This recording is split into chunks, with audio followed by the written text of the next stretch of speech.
माझ्यासोबत अभ्यास करणारे सिव्हिलचे माझे मित्र आणि सचिन गायकवाड साहेब हे माझ्या यशाचे खरे किंग मेकर आहेत. कारण लॉकडाऊनच्या अगोदर 2019च्या ॲडचा फायनल रिझल्ट 2022मध्ये आला. 2022मध्ये फायनल रिझल्ट थोड्या मार्काने राहिला सर. त्यावेळेस पुढची तयारी करण्यासाठी आर्थिक परिस्थिती खूप अडचणीची होती.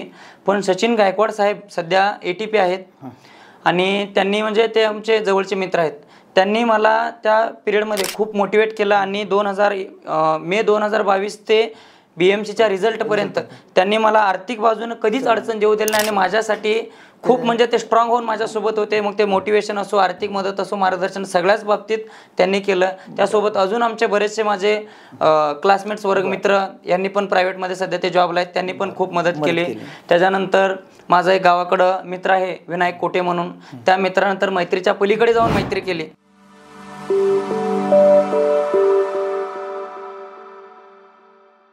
विद्यार्थी मित्रांनो, बऱ्याचदा यशाचा मार्ग फक्त खडतर नसतो तर तो लांबसुद्धा असतो आणि अशा वेळेला आपल्याला एक महत्त्वाचा कॅरेक्टरिस्टिक किंवा आपल्याला गुण हवा असतो आणि तो म्हणजे पेशन्स, संयमता. असंच एक ज्वलंत उदाहरण आज आपल्या स्टुडिओमध्ये आलेलं आहे. नमस्कार, मी प्रमोद देशकरी. इन्फिनिटी अकॅडमीच्या पॉडकास्टमध्ये मी आपणा सर्वांचं स्वागत करतो. विद्यार्थी मित्रांनो, न्याच BMC या सब इंजिनियर या पोस्टसाठीचा रिझल्ट लागलेला आहे, निकाल लागलेला आहे आणि आपल्यासोबत आपल्या स्टुडिओमध्ये आज जे नवनियुक्त किंवा ज्याला निवड झालेले अधिकारी आहेत आपल्या BMCचे असं म्हणूया आपण, तर पारप्पा तुकाराम गुटुकडे सर. सर, आमच्या स्टुडिओमध्ये आपलं स्वागत आहे. एक छोट्या ज्याला म्हणतो आपण गावाकडून येऊन या यशाला त्यांनी गवसणी घातलेली आहे. सोलापूर त्यांचा जिल्हा आहे, मंगळवेढा तालुका आहे. मी बोलण्यापेक्षा त्यांच्याकडनंच आपण त्यांच्या यशाचं जे गमक आहे आणि मी जसं सुरुवातीला म्हटलं की पेशन्स ठेवून त्यांनी हे यश मिळवलेलं आहे, तर काय प्रवास आहे, काय त्यांचा अभ्यास करण्याची काय पद्धत होती आणि कशा पद्धतीने त्यांनी इथे मेहनत केली हे जाणून घेणार आहोत. त्याच्यामुळे पॉडकास्ट शेवटपर्यंत बघायला विसरू नका. आमच्या चॅनलवरती जर तुम्ही नवीन असाल तर चॅनल सबस्क्राईब करायला विसरू नका आणि लाईक बटन प्रेस करा, जेणेकरून जास्तीत जास्त विद्यार्थ्यांपर्यंत आपला हा जो पॉडकास्ट आहे तो जाईल. ओके. सगळ्यात पहिल्यांदा मला असं विचारायचं आहे सर की एक बेसिक जे असतं फॅमिलीपासून असतं, तर तुमच्या फॅमिलीबद्दल सांगा आम्हाला आणि कशा पद्धतीने तुम्ही सुरुवात केली किंवा एज्युकेशन कशा पद्धतीने केलं त्याबद्दल बोला. नमस्कार सगळ्यांना. मी पारप्पा गुटुकडे. आत्ताच BMC सब इंजिनियर या परीक्षेचा रिझल्ट आला, त्यामधून मला दुय्यम अभियंता या पदावरती निवड झाली. मनस्वी आनंद आहे. खूप परिश्रमानंतर आणि खूप कालावधीनंतर कित्येक अपयशानंतर हे यश मिळालं, त्याचा मनस्वी आनंद आहे. माझा प्रवास थोडक्यात मी सांगण्याचा प्रयत्न करेन. माझं जिल्हा परिषदेचं शिक्षण हे जिल्हा परिषद प्राथमिक शाळा शिंदे वस्ती उलजंती येथूनच झालं. त्याच्यानंतर हायस्कूलचं शिक्षण गावातच महालिंगराय हायस्कूल उलजंती येथून झालं. 5वी ते 8वीचं. 9वी 10वी Shri Samarth Shivprabhu high school and junior college Yelvi. 11वी 12वी माध्यमिक आश्रम प्रशाला अँड ज्युनियर कॉलेज बालाजीनगर. इंजिनिअरिंगचं शिक्षण मी कर्मयोगी इंजिनिअरिंग कॉलेज पंढरपूर येथून 2017 साली पासआउट झालो. आणि माझ्या फॅमिलीमध्ये माझे आईवडील, भाऊ, वहिनी आहेत आणि दोघंही सर अशिक्षित आहेत.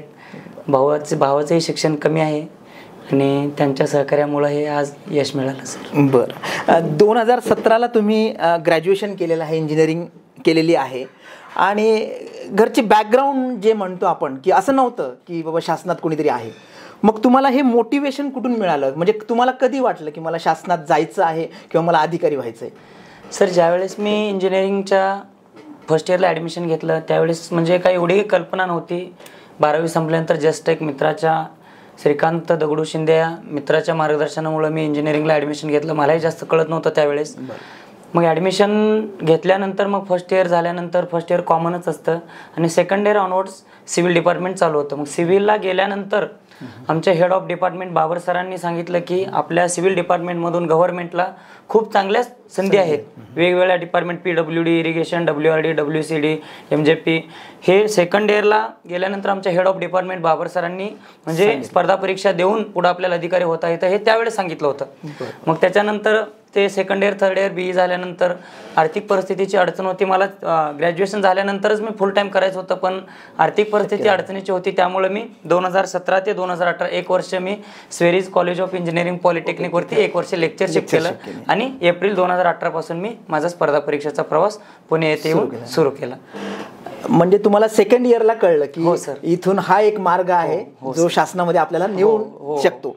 मग मला एक नवल आहे की त्या 3 वर्षानंतर म्हणजे सपोज सेकंड इयर पासून फायनल इयर पर्यंत मग तिथे तुम्ही ह्याचा काही अभ्यास करण्याचा प्रयत्न किंवा सिलेबस पॉइंट आउट करण्याचा प्रयत्न काही केला का? नाही सर, एवढं काही जास्त कळत नव्हतं. फक्त सिव्हिल इंजिनिअरिंग खुर्मियान गुप्ताचं एक लायब्ररीमध्ये पुस्तक होतं आणि सरांनी सांगितलेलं होतं की म्हणजे स्पर्धा परीक्षेसाठी हे पुस्तक म्हणजे बेसिक, याचं जे बेसिक आहे ते बेसिक या पुस्तकामध्ये छान आहे, हे वाचून घ्या. खुर्मियान खुर्मीचं पुस्तक त्यावेळेस सरांनी सांगितलं होतं. तेवढंच जस्ट म्हणजे, पण एवढं डीपमध्ये सिलेबस वगैरे असं काय एवढं माहीत नव्हतं. फक्त सरांनी एक फॉर्मल त्यावेळेस म्हणजे सांगितलं होतं, म्हणजे क्लासमध्येच हे असं करायचं असतं. असं केल्यानंतर म्हणजे जो सिव्हिलचा स्कोप आहे तो लेक्चरमध्ये सरांनी सांगितलं होतं. त्याच्या अनुषंगाने थोडंसं सुरुवात केलं त्यावेळेस. आता 2019 ची एक मोठी जाहिरात त्यावेळेस आलेली होती, 1100+ जागा होत्या. त्यावेळेस तुम्ही प्रयत्न केला? हो सर, त्यावेळेस मी इंटरव्ह्यू पर्यंत पोहोचलो, पण थोड्याच मार्काने माझं इंटरव्ह्यू मधून सिलेक्शन राहिलं सर. बरं. मग आता ह्या सगळ्या प्रवासामध्ये अशा ज्याला म्हणतो निराशाजनक काही गोष्टी असतात, मग अशा वेळेस थोडंसं मोरल डाऊन सुद्धा होतं. मग अशा वेळेस कुणी मदत केली किंवा कुणी तुम्हाला? अशा वेळेस माझ्यासोबत अभ्यास करणारे सिव्हिलचे माझे मित्र आणि सचिन गायकवाड साहेब हे माझ्या यशाचे खरे किंग मेकर आहेत. कारण लॉकडाऊनच्या अगोदर 2019च्या ॲडचा फायनल रिझल्ट 2022 मध्ये आला. 2022 मध्ये फायनल रिझल्ट थोड्या मार्काने राहिला सर. त्यावेळेस पुढची तयारी करण्यासाठी आर्थिक परिस्थिती खूप अडचणीची होती, पण सचिन गायकवाड साहेब सध्या ATP आहेत आणि त्यांनी म्हणजे ते आमचे जवळचे मित्र आहेत. त्यांनी मला त्या पिरियडमध्ये खूप मोटिवेट केलं आणि मे 2022 ते BMCच्या रिझल्टपर्यंत त्यांनी मला आर्थिक बाजूने कधीच अडचण देऊ दिली नाही आणि माझ्यासाठी खूप म्हणजे ते स्ट्रॉंग होऊन माझ्यासोबत होते. मग ते मोटिवेशन असो, आर्थिक मदत असो, मार्गदर्शन सगळ्याच बाबतीत त्यांनी केलं. त्यासोबत अजून आमचे बरेचसे माझे क्लासमेट्स, वर्गमित्र यांनी पण प्रायव्हेटमध्ये सध्या ते जॉबला आहेत, त्यांनी पण खूप मदत केली. त्याच्यानंतर माझा एक गावाकडं मित्र आहे विनायक कोटे म्हणून, त्या मित्रानंतर मैत्रीच्या पलीकडे जाऊन मैत्री केली. त्या मित्रानं तर मला मदत केली, पण घरी पण माझ्या आई वडिलांना पण खूप म्हणजे मदत केली. कारण सर 2015 पासून थोडा आईचा ब्रेन फॉल्टचा इश्यू होता, पण मी नसताना त्याने तिथं आई वडिलांना पण खूप मदत केली. मित्रांनी खूप मोटिवेट केलं ह्या प्रवासामध्ये. या यशात त्या सगळ्यांचं खूप मोठा सहभाग आहे आणि त्याच्यामुळे हा दिवस त्यांना, तुमच्या फॅमिलीला सुद्धा हा दिसलेला आहे. सर नक्कीच सर. आता याच्यामध्ये मला असं विचारायचं सर की सुरुवातीला तुम्ही 2019 MES त्यावेळेस ऑब्जेक्टिव्ह होती, म्हणजे ऑब्जेक्टिव्हचा अभ्यास केला, तिथे इंटरव्ह्यू पर्यंत गेलात तुम्ही. 2023ला मग डिस्क्रिप्टिव्ह मध्ये हे सगळं गेलं. मग त्यावेळेला तुम्हाला कंटिन्यू करायचं वाटलं का की 2023ची तुम्ही एक्झाम दिली नाही? नाही सर, मी जसं सब्जेक्टिव्ह पॅटर्न आपला संपला, ऑब्जेक्टिव्ह पॅटर्न संपल्यानंतर 2020ची प्रिलिम्स माझी 2.25 मार्कानं राहिली होती आणि 2021ला सिलेबस नॉन टेकचा जास्त होता, त्यामुळे 2021-22ला मी एक्झाम दिली होती, पण स्कोर कमी होता आणि 23 पासून सब्जेक्टिव्ह केल्यानंतर सर मी तो अटेम्प्ट स्किप केला होता सर. ओके, म्हणजे तुम्ही डिस्क्रिप्टिव्हला मी स्किप केलं होतं आणि फक्त सरळ सेवाच करत होतो. बरं. मग आता त्यावेळेसपासून तर आतापर्यंत मधल्या काळामध्ये PWD JE असेल किंवा WRD CA असेल, ZP खूप जागा निघाल्या होत्या, मग ते प्रयत्न तुम्ही केले होते? सर सगळ्या एक्झाम दिल्या होत्या, पण बऱ्यापैकी माझे सगळे रिझल्ट हे 2 ते 5 मार्क या रेंजमध्ये सगळे माझे रिझल्ट राहिले होते सर.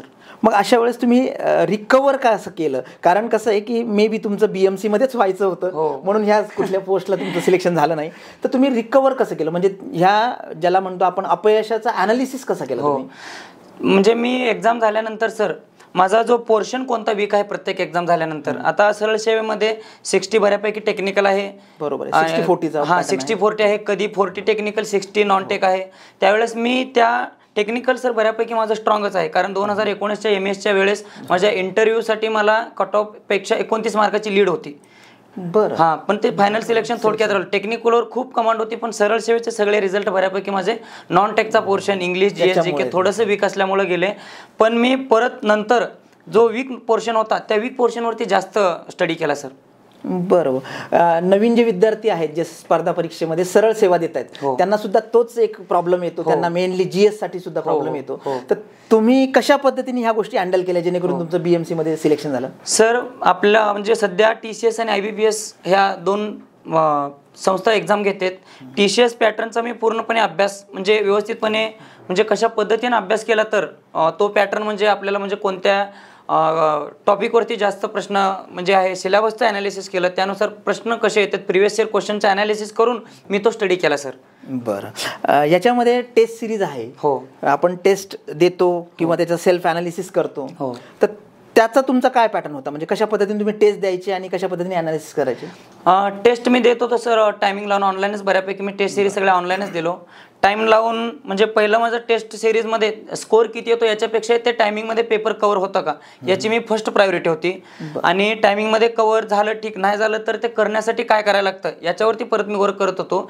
आणि फायनली सबमिट केल्यानंतर माझा कोणता पोर्शन वीक आहे त्या टेस्ट सिरीजमधून मी नंतर स्टडी करून ते परत टेस्ट सिरीज अशी डेव्हलप केली. वीक पोर्शनवरती जास्त स्टडी केला सर मी. बरं बरं बरं. आता या यशामध्ये कारण तुम्ही इन्फिनिटीचे विद्यार्थी आहात आणि नक्कीच त्याच्यामध्ये खूप चांगला ज्याला म्हणतो आपण की गायडन्स आम्ही आमच्याकडनंही देत असतो. तर याच्या वरती स्पेसिफिकली आपण जे काही पर्टिक्युलर फॅकल्टी आहे किंवा जे काही टेस्ट सिरीज आहेत ह्या सुद्धा खूप चांगल्या पद्धतीने प्रोव्हाइड करत असतो विद्यार्थ्यांना. तर त्याबद्दल काय सांगाल? सर सगळ्यात मला आपल्या इन्फिनिटी अकॅडमीमधून आवडलेली गोष्ट डेफिनेशन शीट्स आणि फॉर्म्युला चार्ट्स याचा सगळ्यात जास्त मला फायदा झाला सर आपल्या अकॅडमीचा. बाकी स्टडी मटेरियल पण एकदम टू द पॉईंट आहे आणि टेस्ट सिरीज म्हणजे प्रिव्हियस इयर MCQचे पुस्तक सगळे आपला जो कंटेंट आहे तो एक्झाम ओरिएंटेड आणि टू द पॉईंट म्हणजे जास्त फापट पसारा नाही. जे एक्झाम ओरिएंटेड आपल्याला बाबा लवकर सक्सेस मिळण्यासाठी कमी वेळामध्ये जे लागतं ते आपल्या स्टडी मटेरियल मध्ये. आणि त्यात सगळ्यात जास्त फायदा सर डेफिनेशन शीट्स आणि फॉर्म्युला चार्ट्स याचा खूप फायदा झाला सर. कारण कमी वेळेमध्ये मी पूर्ण सिव्हिल रिव्हिजन करत होतो. 1 तास 2 तासामध्ये पूर्ण सगळंच एकदा ओव्हरव्ह्यू व्हायचं कारण टू द पॉईंट असल्यामुळे. पारप्पा सरांनी आता जो महत्त्वाचा पॉईंट मांडला तो म्हणजे डेफिनेशन शीट आणि तुमच्या ज्या काही फॉर्म्युला शीट्स आहेत. आणि खरंच खूप चांगलं प्रॉडक्ट आहे. विद्यार्थी मित्र खूप अप्रिशिएट करतात. याचं ज्वलंत उदाहरण आपल्याला BMC सब इंजिनियर असलेले पारप्पा सर सांगतायत. तर ह्या ज्या शीट्स आहेत विद्यार्थी मित्रांनो हे कंटेंट्सवरती खूप चांगलं काम केलेलं आहे. आणि जे अधिकारी घडलेत त्या अधिकाऱ्यांनी याच्यावरती काम केलं जेव्हा ते अभ्यासू अवस्थेमध्ये होते किंवा विद्यार्थी असताना त्यांनी ते काम केलेलं आहे. तुम्ही तो प्रॉडक्ट बघू शकता. आपल्या ड्रीमपाथला अवेलेबल आहे किंवा आपल्या वेबसाईटला सुद्धा हे प्रॉडक्ट अवेलेबल आहेत. आणि इंजिनिअरिंगपासून तुम्हाला तो कामी येईल, पॉलिटेक्निकलाही तुम्हाला कामी येईल. आपण परत मेन मुद्द्यावरती येऊया सर. आता ह्या सगळ्या प्रवासामध्ये जेव्हा आपण एखादी एक्झाम देतो तर त्याचं प्लॅनिंग करतो कारण ते ध्येय असतं आपलं. तर त्याचं प्लॅनिंग करतो. तर तुम्ही एक साधारणतः ॲडव्हर्टाइजमेंट आल्यानंतर एक्झाम होईपर्यंत तुमचं काय दैनंदिनी कशी होती? सर मी कोणतीही परीक्षेचं एक्झाम देत असताना अगोदर त्याची सिलेबस कॉपी आणि त्याचे प्रिव्हियस इयर क्वेश्चन पेपर हे 2 कंटेंट मी अगोदर कलेक्ट करत होतो. आणि त्याच्यामध्ये सिलेबस कॉपी घेतल्यानंतर त्याचे जे म्हणजे डिवायडेशन आहे मार्कांचं टेक्निकलसाठी किती नॉन टेकमध्ये कोणते कोणते सब्जेक्ट आहेत त्या सब्जेक्टचं डिवायडेशन करून मी माझा स्ट्रॉंग एरिया आणि वीक एरिया असे 2 पार्टमध्ये डिवाइड करत होतो. जो स्ट्रॉंग एरिया आहे त्यासाठी थोडासा कमी वेळ देत होतो आणि जो वीक एरिया आहे स्टडीचा इंग्लिश GS GK ह्या पोर्शनला मी जास्त वेळ देतो. आता सर दैनंदिन म्हणजे डेली शेड्यूलमध्ये सांगायचं म्हटलं तर सकाळी म्हणजे साधारणतः मी 8 पर्यंत लायब्ररीमध्ये असायचो. 8 ते 10-11 पर्यंत फ्रेश मूडमध्ये मी टेक्निकलचं म्हणजे रिव्हिजन करत होतो. त्याच्यानंतर थोडंसं 11 ते 12 1 तासभर रिझनिंगचं रिव्हिजन म्हणजे थोडंसं प्रॅक्टिस करत होतो. त्याच्यानंतर मध्यंतरी थोडंसं जेवण, थोडीशी विश्रांती. त्याच्यानंतर दुपारी 4 ते 6 ह्या वेळेमध्ये थोडंसं GS GK म्हणजे थोडंसं एकदम दुपारी थोडीशी विश्रांतीनंतर फ्रेश मूडमध्ये मी थोडंसं टफ वाटत होतं त्यामुळे 2 तास GS GK करत होतो. आणि परत मग 6 ते 8 ह्या रेंजमध्ये थोडंसं टेक्निकलचे जे PYQ आहेत ते PYQ बघत होतो. आणि संध्याकाळी 9 ते 10-11 पर्यंत ओव्हरऑल मी दिवसभर जे काय केलं त्याचं रिव्हिजन करतो. खूप चांगला एक प्लॅन होता तुमचा डेलीचा आणि त्याचंच एक्झिक्युशन म्हणजे आजची BMC सब इंजिनियर. सर आपण इथे आलात आमच्या स्टुडिओमध्ये आणि आमच्या विद्यार्थ्यांना मार्गदर्शन केलं. खूप चांगले मुद्दे तुम्ही मांडले. तुमच्या अभ्यासाचा पॅटर्न असेल, तुमचा पेशन्स असेल आणि तुमच्या सिस्टमॅटिकली तुम्ही कन्सिस्टन्सी ठेवली. म्हणजे जरी तुम्ही 2019च्या MES सिलेक्ट नाही झालात तरी तो जो पॅटर्न होता ऑब्जेक्टिव्हचा तो जिथे जिथे आहे त्या सगळ्या संधीमध्ये तुम्ही एक यश शोधलं आणि शेवटी मुंबई कॉर्पोरेशनमध्येच सब इंजिनियर या पदावरती आपण रुजू झालात. तुमच्या भावी आयुष्यासाठी खूप खूप शुभेच्छा सर. आणि इन्फिनिटी अकॅडमीच्या स्टुडिओमध्ये आपण आलात पॉडकास्टमध्ये आणि आमच्या विद्यार्थ्यांना मार्गदर्शन केलं याबद्दल मी इन्फिनिटी परिवारातर्फे आपला आदर. धन्यवाद सर. धन्यवाद.